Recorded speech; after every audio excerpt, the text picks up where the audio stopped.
Cuando hacía mis comentarios, Fernando Tuesta es la persona que más conoce sobre temas electorales, es politólogo de la Pontificia Universidad Católica del Perú, docente universitario, ha sido jefe de la Oficina Nacional de Procesos Electorales, es analista político y ha tenido la gentileza esta mañana de aceptar nuestra invitación para hablar sobre lo que pasa en Venezuela, pero haciendo dialogar eso que pasa hoy con lo que ha pasado ya en nuestro país años atrás, el año 2000, con lo que pasó el 2021 y con lo que estamos alertando puede pasar el 2026, porque esto es lamentablemente un triste y largo presente, porque ahí están esforzadamente los que hoy día se rasgan las vestiduras defendiendo la democracia en Venezuela, están generando su propio fraude, es decir, su propia ruta para ganar así pierdan, lo que quisieron hacer, por cierto, en 2021. Fernando, ¿cómo estás? Qué gusto saludarte, muy buenos días. Muchísimas gracias por atender nuestra invitación. Oh, gracias a ti, Glatzer. Buenos días. Estaba recordando yo, cuando fuiste jefe de la OMPE, el lema de la OMPE era la nueva OMPE, ¿no es cierto? Era la nueva OMPE, había que construir una nueva, porque lo que había sucedido ahí se había constituido eso en el epicentro del fraude. Pero quisiera, Fernando, porque hay que ayudar a entender a quienes nos siguen qué cosa es lo que está pasando. Un fraude no se puede cocinar de un día para otro, no es que a alguien se le ocurre, mañana son las elecciones, hagamos fraude, ¿no? Tú has dicho en un post que recomiendo, ¿no? Que esto es como que se ha ido cocinando a fuego lento. Y hay como algunas señales claras desde el comienzo que se estaba caminando en esa dirección. Ayúdanos a entender cómo se generó ese, digamos, ecosistema de fraude en Venezuela y cuánto eso se parece a lo que el 2000 tú encontraste y viste pues cuando fuiste jefe de la ONU. Mira, para empezar, yo he estado en 3 oportunidades en elecciones en Venezuela. En ninguna oportunidad hubo elecciones equitativas, pero sin embargo el triunfo pues, de Chávez era abrumador, ¿no? Digamos, pero siempre había un control absoluto. Es lo que se llama integridad electoral, que requiere ciertos estándares en general internacionales.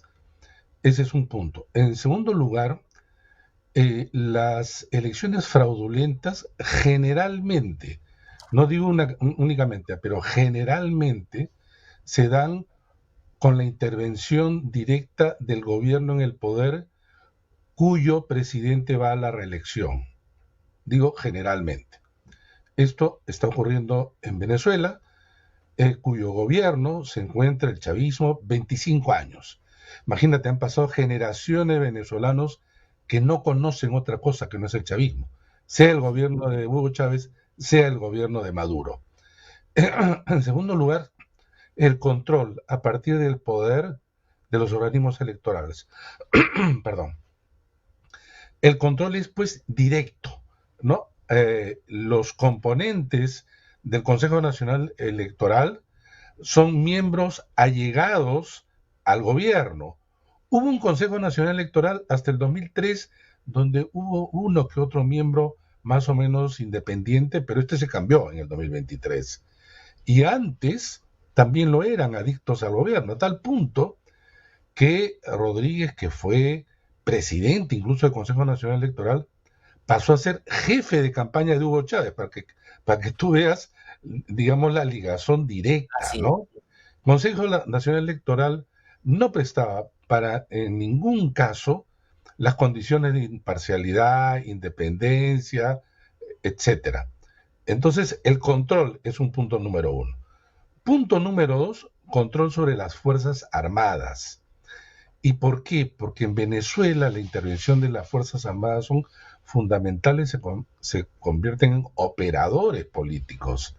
El Plan República es el despliegue de las Fuerzas Armadas y su actuación en el proceso electoral. Yo me acuerdo que cuando en una elección de Hugo Chávez, él llamaba al despliegue, además de sus seguidores, para que estén muy temprano, y se tocaba esta suerte de diana para que se despierten los venezolanos, en este caso en Caracas, en toda la ciudad. El control de las Fuerzas Armadas. En tercer lugar, los usos de los recursos públicos a favor del candidato presidente o quien le va a suceder en el cargo, que es parte del gobierno y o del partido. Ese es fundamental. Uso de los recursos públicos, pero de manera pues extendida, de manera clara. Ese es un tercer punto. Un cuarto punto es el control y o limitación, represión de los principales medios de comunicación. Ese es fundamental. Además, normas que son inequitativas, que permiten, por ejemplo, exclusión de candidatos o permitir candidatos que no lo pueden ser. Normas que se hacen durante tiempo.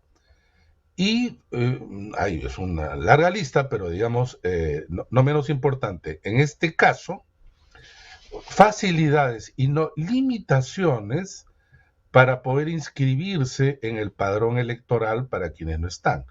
En el caso de Venezuela, los venezolanos fuera de Venezuela fueron extremadamente limitados, como ocurrió acá en el Perú, y votaron muy pocos, allí donde hay más de 7 millones de venezolanos que no viven lastimosamente en su país, sino que se vieron obligados, la mayoría de ellos por condiciones económicas, al salir del país. La gran mayoría, obviamente hubieran votado por la oposición para empezar, ¿no? Digamos, esas son básicamente, Glatzer, las condiciones que encontramos en Venezuela y que ya no tienen que ver directamente ya con el día de la jornada electoral. El día de la jornada electoral ya es el momento. Tú puedes haber preparado todo y el día de la elección no tocar nada, pero ya es un proceso cuestionable. Ya es un proceso cuestionable porque te va a favorecer. Todas las condiciones te van a favorecer. Es lo que llamamos Ahora, hay dos cosas, si me permites, Fernando, hay dos cosas, si me permites, que escuchando tu post también son buenas poner en relieve, y en esta lista que has hecho me parece que es bueno incorporarlas. Una que tiene que ver con el control del sistema de administración de justicia, porque una cosa es la justicia electoral, pero la justicia ordinaria contrapesa también a la justicia electoral. Y por otro lado, el tema de la posibilidad de las veedurías, tanto nacionales como internacionales, para garantizar pues que hay un proceso. A eso quería ir. Te dije, yo había participado en Venezuela, bueno, participé en decenas de misiones en América Latina, es más, en el año 2012 yo presidí la misión de observación de la OEA, que generalmente se le encargan a expresidentes, cancilleres, pero tuvieron, digamos, la gentileza de designarme a mí, que yo dirigí la misión en el 2012 en México. Bueno, en esta oportunidad, ¿qué ocurre? Los países tienen que invitar a los organismos internacionales, que son varios, dedicados a esto también, que tienen experiencia y cuyos miembros por supuesto, son conocedores y expertos electorales.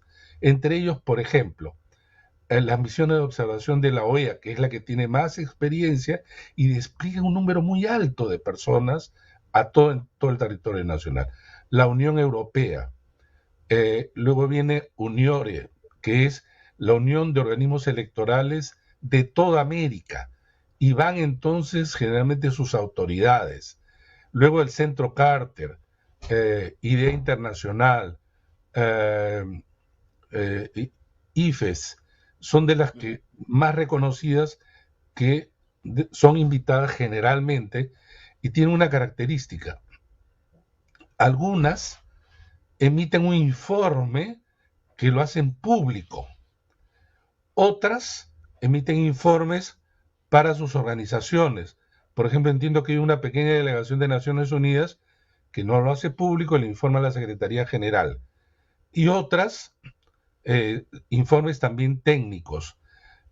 ¿Quiénes de todos estos han estado en el caso de Venezuela? Bueno, se ha limitado la observación electoral, y ahí voy a hacer una precisión sobre lo que he escuchado, declaraciones de congresistas, sobre todo de Perú Libre, para que los quienes nos escuchan y nos ven entiendan la diferencia. Estas organizaciones, repito, están acreditadas por su propia experiencia. El Centro Carter ha hecho 124 observaciones internacionales. Ha sido una de las pocas que ha sido invitada. Bueno, el Centro Carter emitió ayer un informe preliminar declarando que estas no son elecciones democráticas y se ha retirado. ¿Cuántas veces una misión se retira de un proceso electoral? Muy pocas. Perú 2000, OEA, ¿no? Pero ahí vamos a llegar en un momento. Así es. Ahí vamos a llegar en un momento. Entonces, la observación también nacional, y no se les limita, acá se les ha limitado, porque claro, tú te dan una credencial, te acreditan y tú te puedes plegar, puedes observar, entrevistar, de todo, ¿no? Y no siendo seguidos, por ejemplo, por miembros de la seguridad. Recuerdo que cuando yo he estado en Venezuela, te colocaban personas que te seguían por todas partes, ¿no? El despliegue, además, el día de la jornada electoral, donde están las milicias, tú ves los locales, locales de votación, todo era propaganda oficial. Te digo antes, ahora es igual, ¿no? Y efectivamente los sistemas de justicia. Tú bien lo has recordado. Entonces, en Venezuela, además, el control que ejercen sobre el organismo electoral hace que el punto clave de una elección, que se llama entrega de resultados, no sea transparente, no sea creíble, y lo hacían siempre en la madrugada. Siempre en la madrugada. En este caso lo hicieron hacia la medianoche, pero además hizo algo que no he visto en ninguna parte. Salen a dar un resultado, declaran ganador. No se puede declarar ganador mientras no termine el proceso. Tú sabes que en el Perú se cierra el proceso una vez que se ha resuelto pues las tachas, impugnaciones, un proceso que tarda. Ciertamente cuando hay una ventaja, digamos, considerable, pero no cuestionable, bueno, ya se conoce generalmente quien pierde saluda a quien ha ganado y así sucesivamente, ¿no? Bueno, entonces, Venezuela además no ha sido reconocido, este gobierno no ha sido reconocido por ningún país.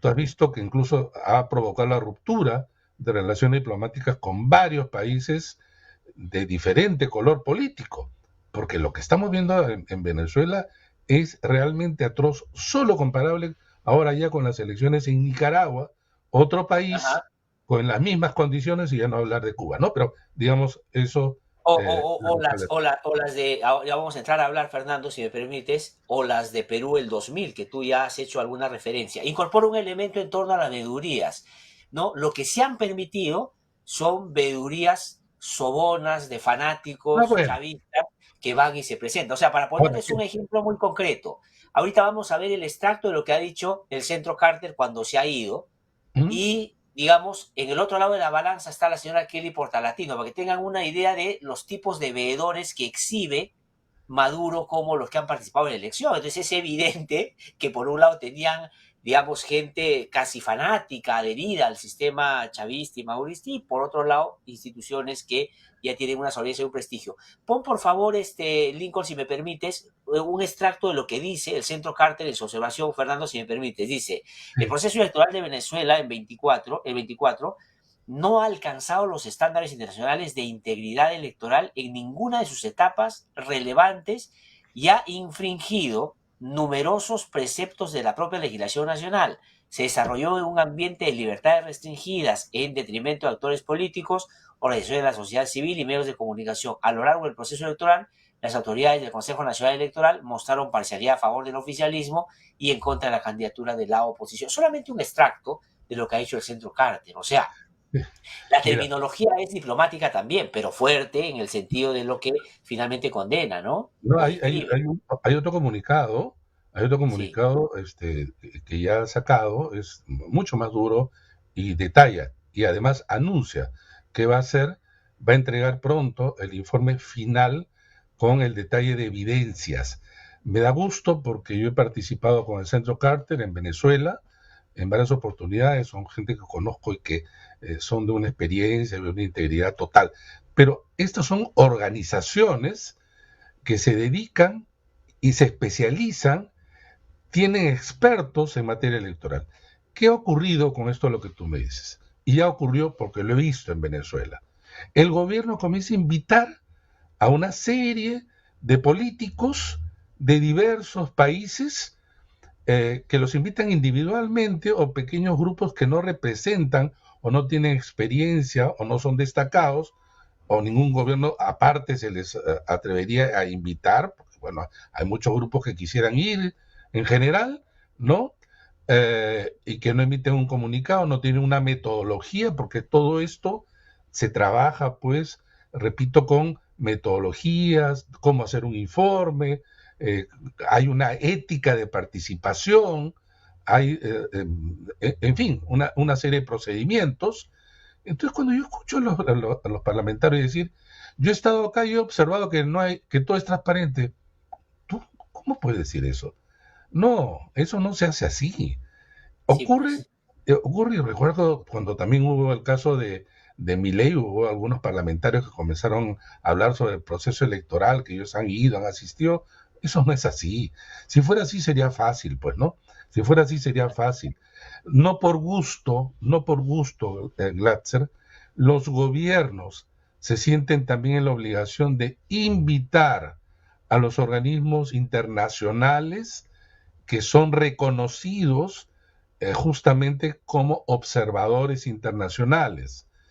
Aquello, y en los casos en donde estos no asisten, tenlo por seguro que estamos delante de elecciones cuestionadas, ¿no? Y no, mucho más aún cuando se tratan de elecciones de una envergadura por la importancia que puedan tener en América Latina, se llena de organismos y además de su convocatoria y presencia de destacados expertos en este caso en América Latina. Yo he participado en decenas de ellas y el único sitio que yo conozco en donde esto parecía una asamblea lleno de barristas y fanáticos fue en Venezuela.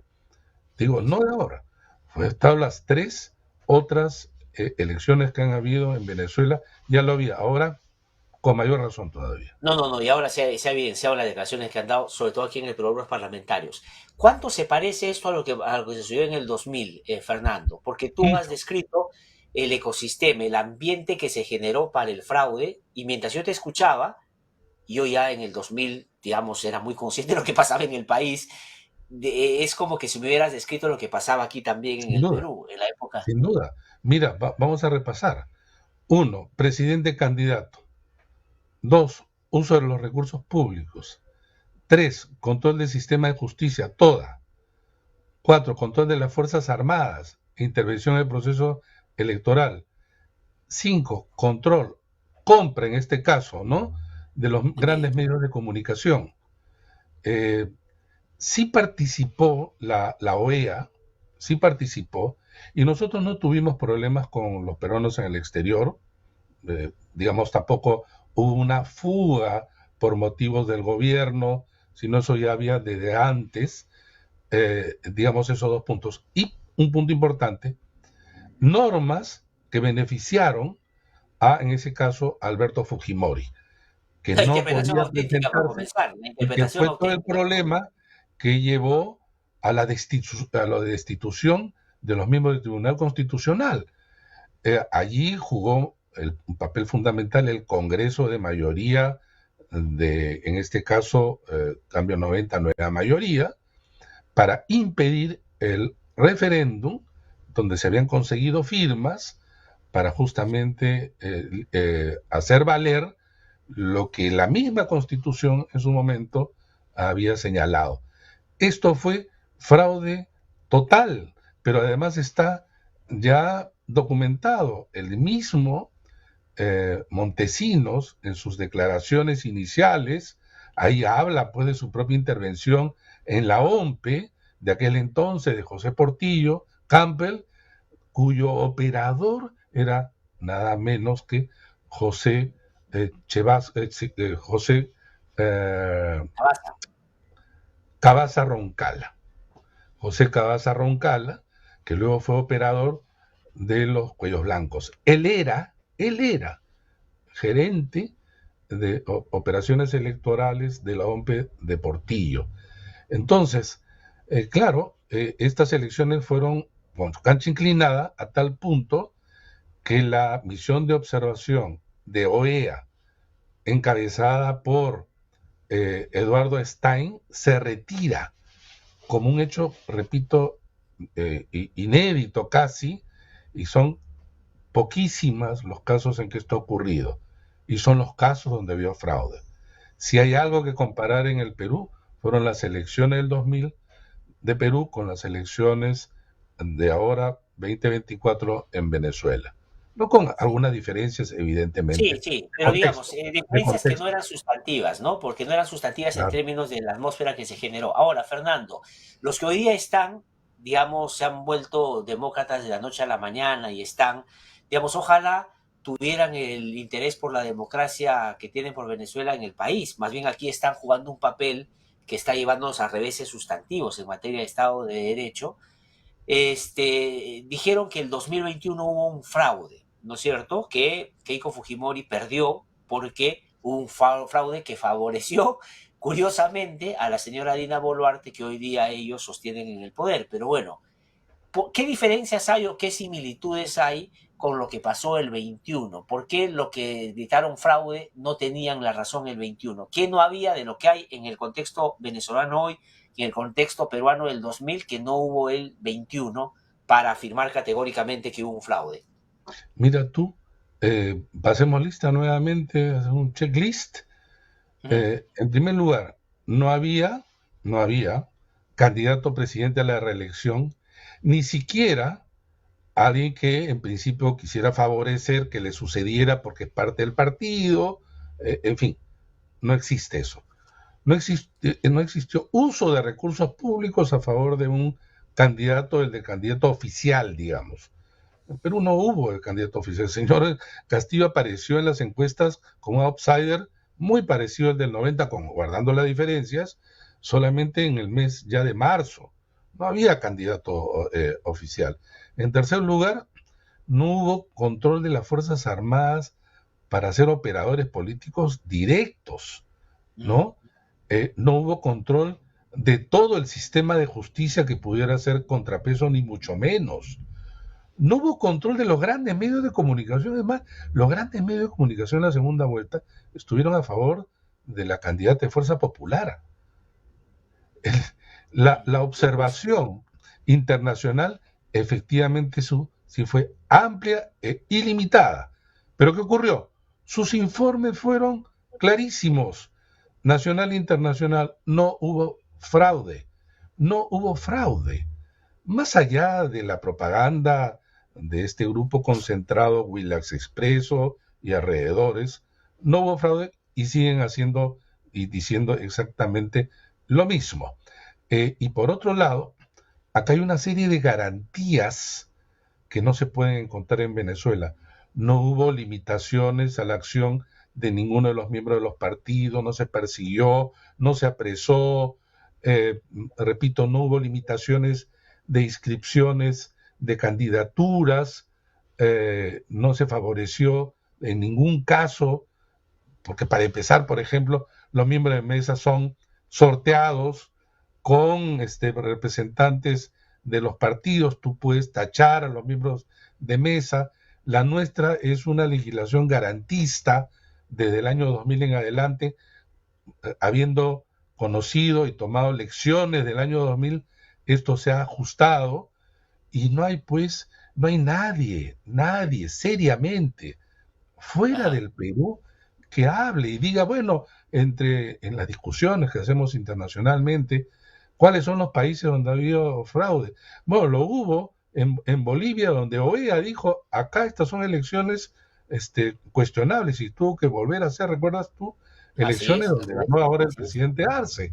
Y entonces, bueno, pero esto no es que se hace nuevamente de la noche a la mañana, porque dice, mira, acá hubo irregularidades en tal y cual mesa. Eso no es. Eso no Ujú. es. En todas las elecciones existen situaciones, obviamente, que pueden ser irregulares puntuales de Estados Sí, Unidos, en España, en Argentina, acá, acá mismo, en varias elecciones. Pero el fraude constituye un operativo estratégico donde involucras mucha gente y mucho poder. claro, Y para claro, claro. empezar, el poder económico, el poder militar, el poder político en el año 2021 no estuvieron pues a favor del señor Pedro Castillo. Que la gente prefirió al señor Pedro Castillo y que el gobierno fue un desastre, lo fue. Pero Claro, que esa es la otra cosa, una Fernando, que hay cosa que es la decir, ¿no? Si elección me y otra cosa permites. es el resultado. Sí, que esa es la otra cosa que hay que decir, ¿no? O sea, lo que Fernando nos está contando es lo que ha pasado en Venezuela, lo que ha pasado en el Perú el 2000. Eso no quiere decir que quienes se beneficiaron o ganaron las elecciones, digamos, estén llenos de virtudes y uno avale su comportamiento posterior, inclusive Para en nada. Venezuela, porque hay mucha gente que es crítica con la oposición al madurismo, dicen que esos son tal por cual, sí, seguramente, pero aquí no es la defensa a ellos, Así sino es. es más bien la defensa al voto popular, que es la esencia Claro, del sistema sin duda, democrático.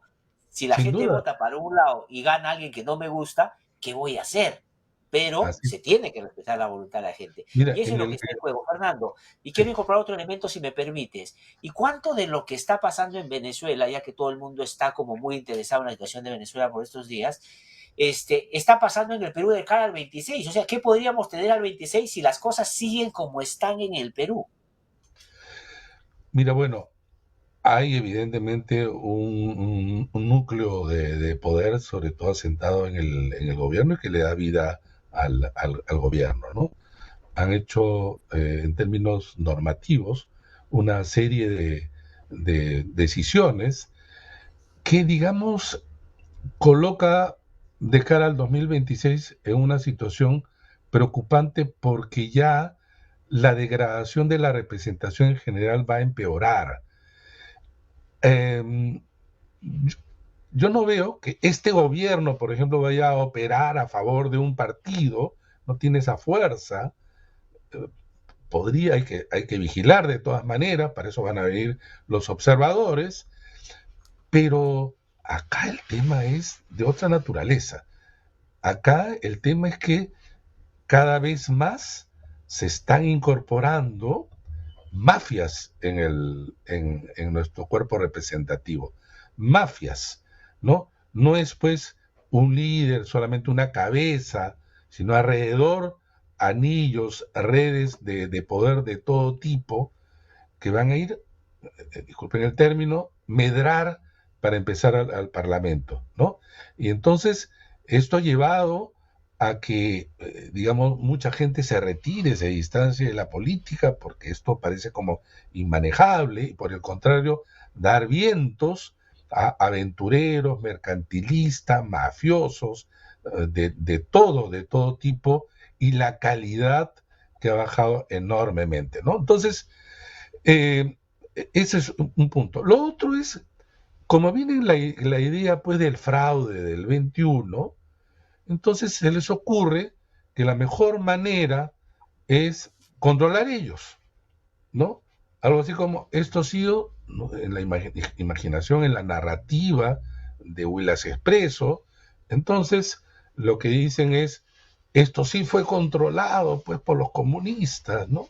En el jurado y en la OMP, entonces vamos a tener ahora uno nuestro, ¿no? Entonces, lo primero es no ratificar a los miembros de OMP y RENIEC, y luego ver cómo hacemos ahora que se va el presidente del jurado en noviembre, y poder controlar, dice, a partir del control probablemente ganemos las elecciones, ¿no? Este, bueno, es absurdo, lo único que hacen es debilitar las instituciones. Un partido serio lo que tiene que hacer es lo que se hizo además a lo largo de 2 décadas en el Perú, fortalecer el organismo electoral. Y Claro. el organismo electoral responde de manera seria y de manera técnica.